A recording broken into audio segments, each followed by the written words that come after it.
Assalamualaikum. Hey, semuanya. Kembali lagi bersama Mimin di channel Sajak Peristiwa.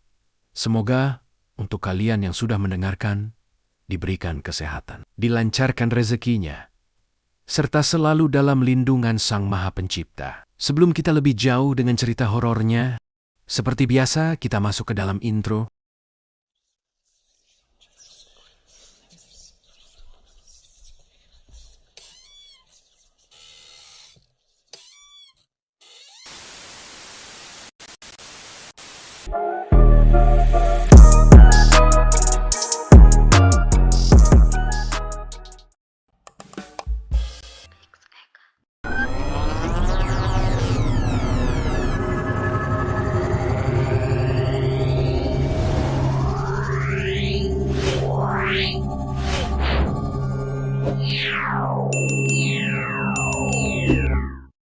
Robohnya warung makan pesugihan.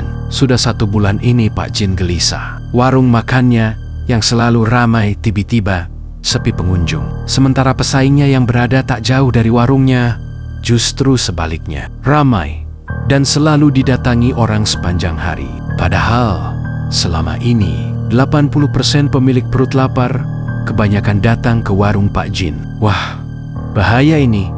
Kalau dibiarkan, warungku bisa bangkrut. Pesugihan dari mana yang dia pakai ya? Gerutu Pak Jin yang sudah so adsen duluan. Selidik punya selidik. Pemilik warung saingan Pak Jin ternyata ganti pengelola. Awalnya yang berdagang kakak sang pemilik, yakni Buffet, sekarang digantikan oleh adiknya. Namanya Pak Ihsan. Wah, bahaya ini. Kalau dibiarkan, warungku bisa bangkrut. Pesugihan dari mana yang dia pakai ya? Gerutu Pak Jin yang sudah so adsen duluan. Selidik punya selidik. Pemilik warung saingan Pak Jin ternyata ganti pengelola. Awalnya yang berdagang kakak sang pemilik, yakni Buffet, sekarang digantikan oleh adiknya, namanya Pak Ihsan. Buffet merasa kewalahan dan tak sanggup bersaing dengan warung lain di sekitar. Lokasinya berdagang, apalagi bersaing dengan warung makan milik Pak Jin yang sudah berdiri 10 tahun dan terkenal seantero kampung dan komplek. Sementara warungnya baru 1 tahun. Revenue-nya pas-pasan dan lebih sering merugi. Berbagai cara sudah Buffet lakukan agar bisa bertahan. Mencoba menu baru dan melakukan potongan harga adalah diantaranya. Cuma kepesugihan saja yang tidak dia lakukan, sebagaimana yang dilakukan Pak Jin. Padahal kata orang, tidak ada masalah dengan si terusa masakannya. Bahkan sebenarnya jauh lebih enak masakan warung Buffet dibanding Pak Jin dan beberapa warung makan lainnya di lokasi itu. Warung Buffet juga dikenal resik. Adanya praktek pesugihan dalam bisnis warung makan bukan cerita baru. Walau tidak semua, nyatanya pelakunya ada dan banyak. Intinya, pesugihan dilakukan agar dagangan laku. Cita rasa makanan yang tidak enak bisa dibuat terasa enak. Tempat jualan dan pelayanannya yang biasa saja bisa dibuat terasa nyaman bagi pengunjungannya. Karena praktek pesugihan, endingnya agar pengunjung banyak dan cuan terkumpul. Tak ingin terus merugi.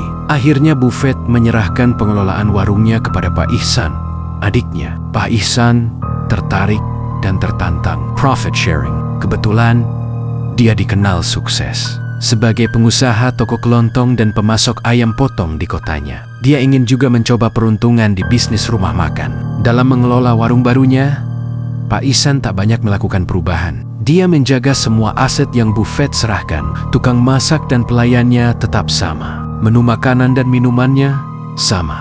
Bahkan perabotan masak, alat makan dan posisi bangku meyonnya pun tak ada perubahan. Sama, yang beda adalah cara jualannya saja. Ya, cara jualannya. 3 hari pertama sejak Pak Ihsan pegang, siapapun yang makan di warungnya gratis.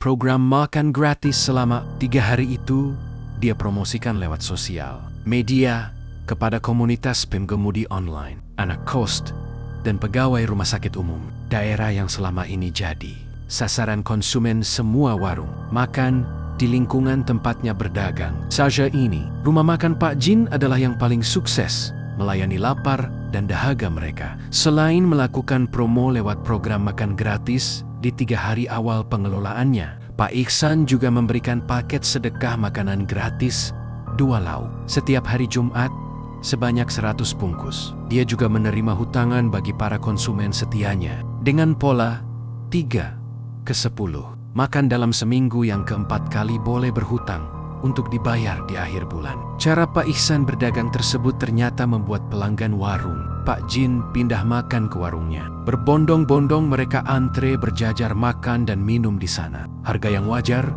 enak masakannya, bersih tempatnya, boleh ngutang, dan pemiliknya dermawan adalah salah satu alasan logisnya. Tanpa menyertakan alasan lain, makin hari, warung Pak Ihsan bukan saja menyedot pelanggan warung makan Pak Jin, tapi juga beberapa warung sejenis di wilayahnya. Bahkan pelanggannya pun berdatangan dari tetangga kampung dan wilayahnya. Pokoknya, pamor warung makan Pak Ihsan wangi dan dicari orang. Orang-orang kemudian bertanya, bagaimana Pak Ihsan mendapat untung jika cara berjualannya seperti itu? Ketika ditanya, Pak Ihsan menjawab, Tuhan sudah banyak memberi saya keuntungan lewat berdagang kelontong dan bisnis ayam potong. Warung makan ini adalah lumbung saya bersedekah, berbagi kepada sesama lewat makanan. Kelihatannya memang saya tidak untung, tapi kenyataannya saya bisa membayar gaji dan bonus para pelayan, bisa membeli bahan pokok secara normal. Mereka mungkin tidak tahu, dengan cara berdagang seperti ini, ada saja donatur dan ahli sedekah yang menitipkan uangnya untuk dibelanjakan buat mereka yang sering lapar tapi hidup pas-pasan. Dengan cara seperti ini juga, entah bagaimana, bisnis ayam potong dan toko kelontong saya makin berkembang. Alhamdulillah.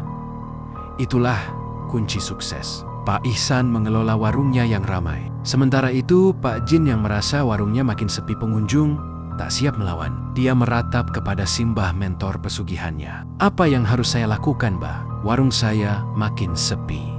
Makanan lebih sering basi dan terbuang. Saya merugi terus, sementara saingan sering kasih makan gratis. Rajuknya dalam sebuah kunjungan teranyar, ritual dan konsultasi pesugihannya. Kemp, siapkan saja tumbal berikutnya. Kalau sebelumnya tumbalmu adalah istrimu, sekarang tumbalnya adalah anak dari istri barumu yang baru saja melahirkan. Apakah bersedia? Respon simbah yang gubuknya nyempil di sebuah lembah pegunungan. Waduh, Mbah, kok harus seberat itu? Berat, karena yang dilawan adalah warung makan ahli ibadah dan ahli sedekah. Orang yang berniaganya selalu jujur dan ingat Tuhannya.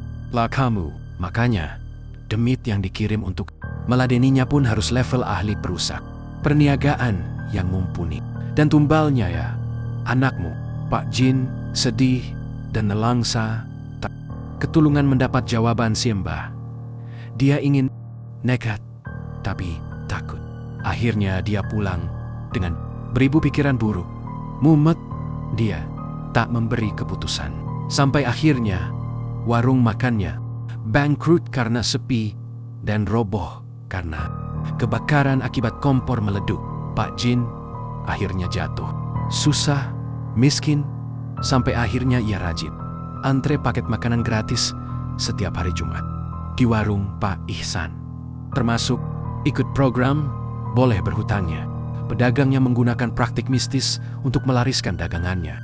Namun seringkali berujung pada konsekuensi mengerikan seperti adanya penampakan makhluk gaib, misalnya jin penglaris, kuntilanak, genderuwo, atau pocong yang menempel pada makanan atau warung.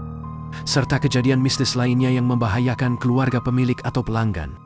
Dan rasa tidak enak setelah keluar dari warung tersebut. Cerita seorang pembeli memergoki pesugihan warung penyetan yang pakai penglaris.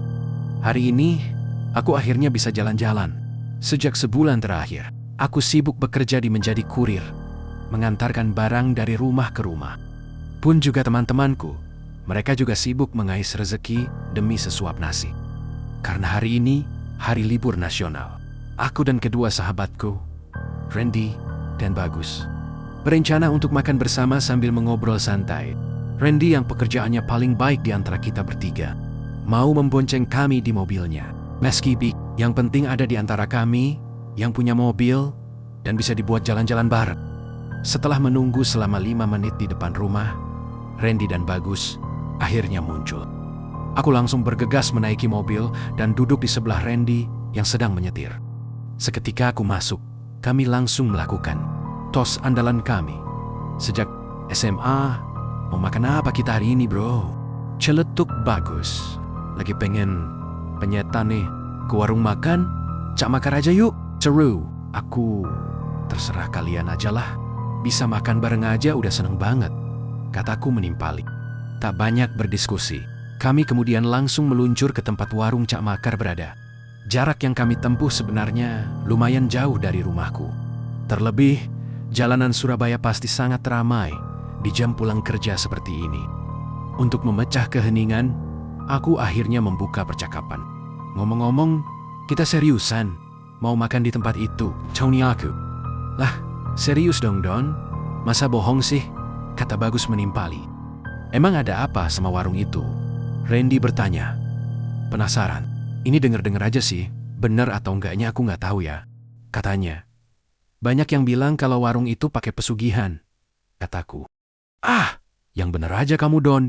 Itu mah orang sirik aja karena penyetan. Cak Makar emang seenak itu, tukas Bagus. Iya nih, orang makanannya enak. Tempatnya juga nggak kotor. Biasanya kan kalau warung pakai pesugihan ciri-cirinya itu, tapi nggak ada yang mencurigakan kok dari warungnya Cak Makar. Randy menambahi, gini aja. Gimana kalau setelah ini kita buktikan saja? Kamu kan bisa ngeliat, Don. Nanti coba cek, apa ada hal yang mencurigakan dari warungnya? Usul Bagus. Deal.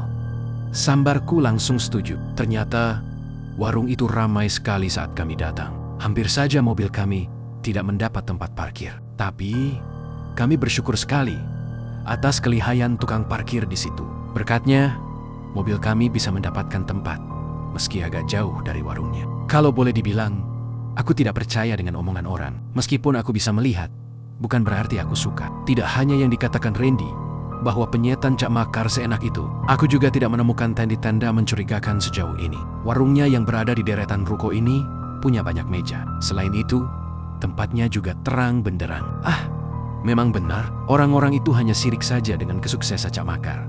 Tak lama kemudian, pesanan kami datang. Masing-masing dari kami langsung tergiur untuk segera memakannya. Namun, saat kembali dari mencuci tangan di wastafel, aku terkejut setengah mati. Di depan Randy, tepatnya di sebelah tempat dudukku, ada genderuwo yang punya mata besar dan lidah bercabang dua. Dia asik sekali menjilati nasi dan lauk di meja kami. Randy dan Bagus yang tidak bisa melihat lahap sekali menyantap makanan mereka. Aku ingin muntah. Lalu, aku bergegas ke toilet untuk mengeluarkan mualku dan mencuci muka. Aku benar-benar tidak percaya dengan apa yang kulihat tadi. Kupikir, Cak Makar tidak pakai pesugihan. Ternyata aku salah dan orang-orang itu benar. Saat aku kembali ke meja kami, Randy dan Bagus heran menatapku. Kemana saja kamu, Don? Tanya Bagus sambil menjilati sisa sambal di tangannya. Dari toilet, tiba-tiba mules. Aku bungkus aja deh.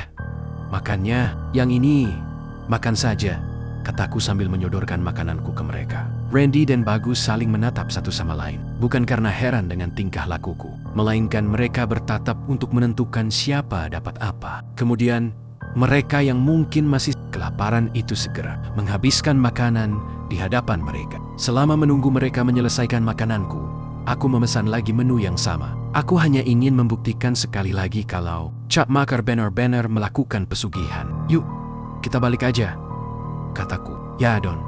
Masa udah balik aja? Nongkrong dulu lah kita, kata Bagus. Enggak, aku nggak enak badan tiba-tiba sebenarnya. Ada yang segera ingin kukatakan kepada mereka. Duit siapa ini? Jatuh 100.000. Dari jauh, Randy meneriakkan sesuatu. Ternyata, ada uang sebesar 100.000 jatuh tak jauh dari warung itu. Aku dan Bagus yang sudah mendekati mobil. Randy terpaksa berbalik arah dan mendatangi dia. Bukan duit kalian? Tanya Randy. Aku dan Bagus menggeleng. Ya udah, aku kantongin aja deh. Lumayan juga 100.000, bisa buat makan 2 hari, kata Randy. Ada yang tidak beres, pikirku. Kenapa ada uang 100.000 jatuh dan tukang parkir itu tidak tahu? Lalu aku bergegas mengambil uang di saku Randy dan membuangnya. Apa-apaan kamu, Don?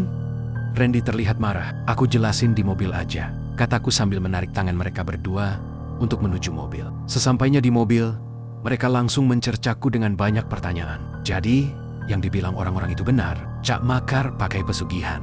Awalnya, aku nggak percaya. Tapi setelah aku lihat sendiri, aku berani bilang kalau itu semua benar. Kataku menjelaskan. Pesugihan? Dari mananya, Don? Orang tadi enak banget penyetannya.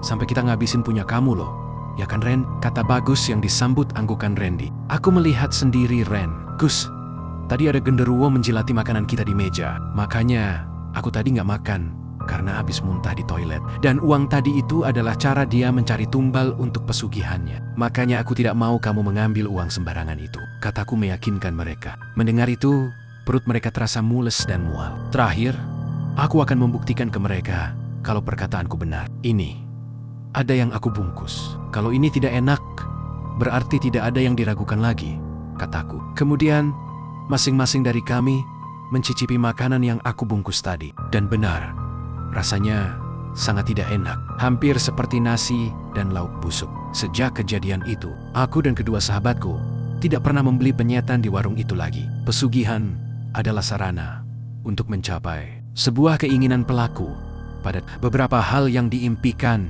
kekayaan, jabatan, popularitas, dan lain-lain. Pada kegiatan ritual ini, banyak dari kalangan dengan tingkat ekonomi menengah ke atas. Penelitian ini dilatar belakangi dengan aktivitas ritual pesugihan di laut. Bagian utara terdapat mitos yang juga dilakukan dengan cara bersenggama dengan ratu. Pantai utara bernama Dewi Lancar, sosok legenda penguasa laut bagian utara di Pulau Jawa, tepatnya di utara Pekalongan, Jawa Tengah. Tujuan dari penelitian ini adalah untuk mengetahui motif, makna dan pengalaman terhadap komunikasi dalam ritual pesugihan. Apa yang menjadikan pelaku pesugihan memutuskan dengan pasti untuk melakukan kegiatan ritual pesugihan ini, dan bagaimana kegiatan ritual ini berlangsung. Penelitian ini menggunakan metode kualitatif. Data dikumpulkan berupa wawancara mendalam, observasi, dokumentasi, studi pustaka, dan ditranskrip. Kemudian dianalisa menggunakan fenomenologi Alfred Schutz. Hasil penelitian ini menunjukkan bahwa hal yang menjadi fenomena merupakan edukasi untuk masyarakat luas mengenai referensi ilmiah pada dunia mistik dan kegiatan ritual pesugihan, dan menghasilkan makna-makna dan motif yang menjadikan pembelajaran dari para informan dalam penelitian ini. Penelitian ini pun membangunkan tradisi dan cerita rakyat pada salah satu daerah yang ada di Indonesia.